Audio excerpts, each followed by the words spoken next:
Sedih, nangis aja. Di gereja juga saya berdoa, aku nangis. Sedih gak? Aku mak kayak gini gimana? Kata saya Tuhan, minta tolong. Kita didatangkan bantuan gitu saya sama Tuhan tuh.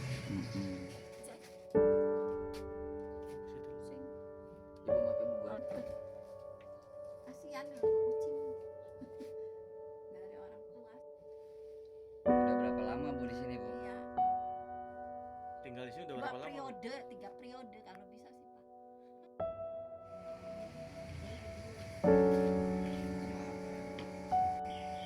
Kisah pilu menyelimuti sebuah rumah bernomor 41 di Gang Pulau Kaca, Kampung Kanoman Selatan, Kota Cirebon.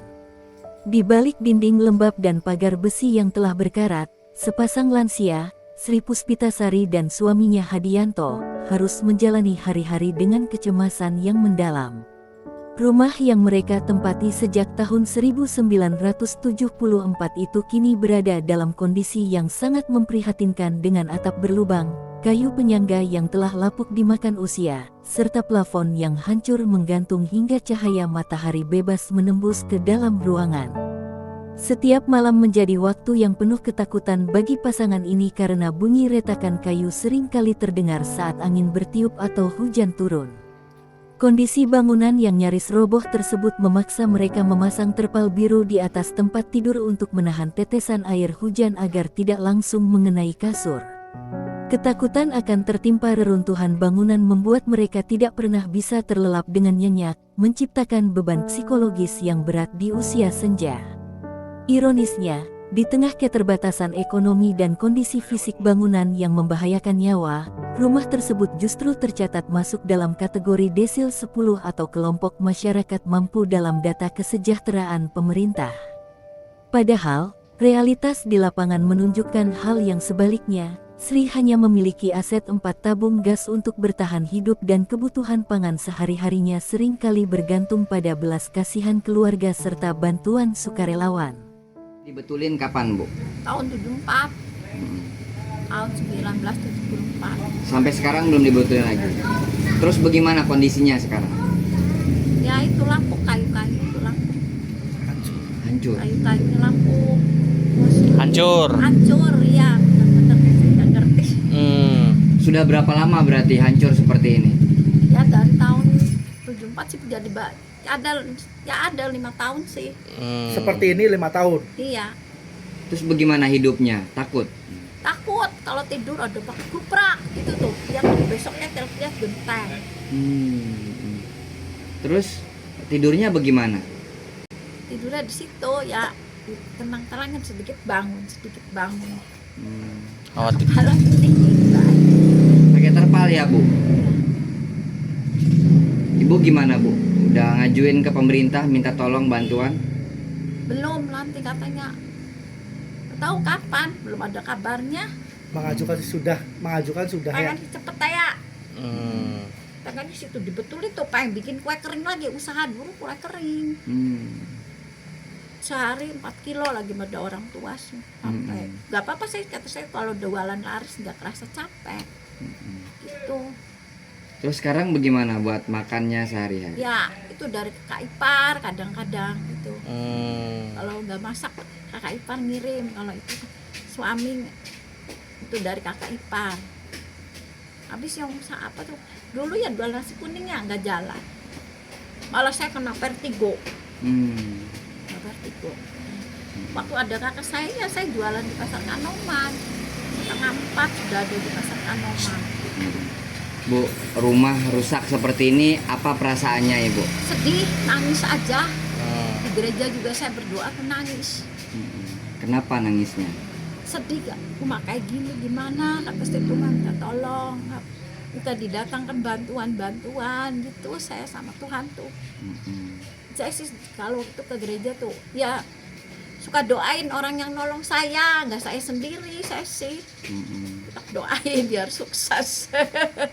Ya saya sih siapa saja yang nolong saya tuh ingat. Saya sih kalau ada misalnya saya dapat berkat, ingat sama istri ini. Karena rumahnya sudah sangat takut ya ini. Iya, ya Bu ya? udah rapuh sih tahun 74. Nggak pernah nyenyak kalau tidur Bu? Nggak nyenyak, takut takut banget, takutnya ke perubuhan ya. Ibu Upaya Sri untuk kembali mandiri dengan berjualan kue kering pun terhambat oleh masalah kesehatan dan ketiadaan modal.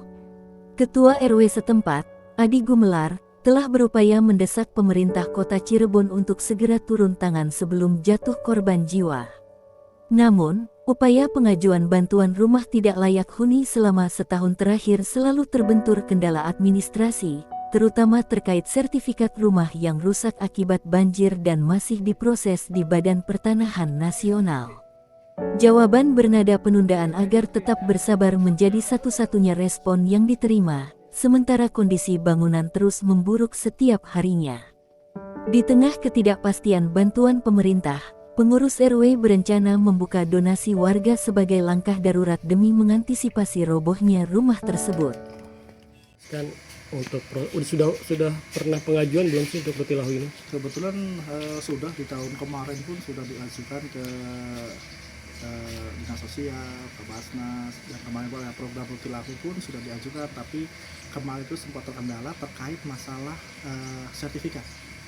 Yang kemarin dibilang yang punya rumah itu lagi mencari, ternyata suratnya rusak, terkena banjir, terkena air, dan akhirnya sekarang sedang diproses ke BPN karena itu syarat mutlak untuk menerima bantuan Betilahu itu untuk di Kota Cirebon, seperti itu regulasinya.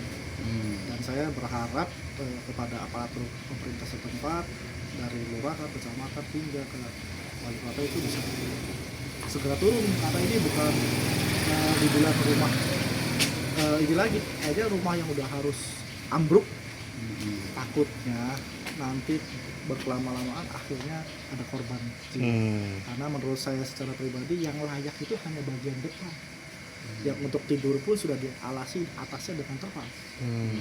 Saya berharap karena beliau pun boleh dibilang kategorinya juga bukan kategori yang mampu, Pak. Apalagi di regulasi bantuan Betilahu itu harus ada dana tambahan.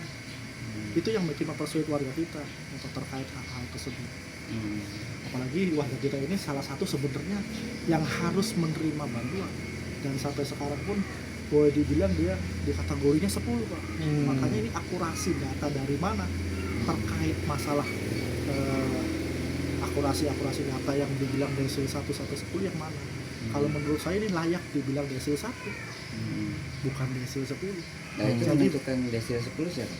kebetulan kemarin kita cek desil di kelurahan bahwa beliau itu desilnya di desil 10. Dan boleh dibilang yang saya tahu usahanya untuk saat sekarang dia memang jualan gas, tapi hanya dengan 4 tabung. Apakah itu cap usaha atau tidak? Kalau dibilang 4 tabung itu kan buat perputarannya segitu. Apalagi saya tahu sendiri keadaan ekonominya sekarang, dia yang dulunya jualan sekarang sudah dia jualan. Makan pun boleh dibilang dari orang-orang yang sayang sama beliau, Sukarelawan sama ya. sukarelawan. Iya. Intinya seperti itu. Kelurahan kecamatan udah pernah mantau belum, Mbak? Untuk sampai sekarang belum ada. Saya berharap bukan hanya dari kelurahan aja, mungkin tingkat wali kota ataupun dari gubernur itu bisa langsung turun, Pak. Karena ini hubungannya dengan nyawa. Karena sudah tidak ada tempat untuk beliau untuk berlindung. Karena di atasnya itu hanya di alasi terpal. Ambruk semua udah. Sudah ambruk semua. Susah untuk berhuni. Dan ketua RW juga sudah berjuang, Pak. Saya sudah berjuang, Pak. Malah kalau boleh dibilang saya dengan pengurus kampung ini akan secepatnya membuat open donasi, Pak, dari warga sekitar untuk kepentingan pribadinya beliau dulu. Kalau emang dari segi perumahannya belum bisa, atau nanti kita carikan solusinya atau direlokasi dulu untuk mengantisipasi nanti ada kejadian-kejadian yang tidak diinginkan.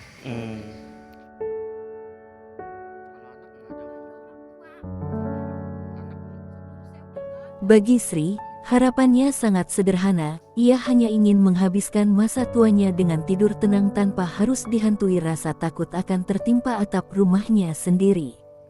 Di setiap doa yang dipanjatkan, ia terus berharap agar ada tangan-tangan dermawan yang tergerak untuk memperbaiki tempat tinggalnya yang kian rapuh dimakan waktu.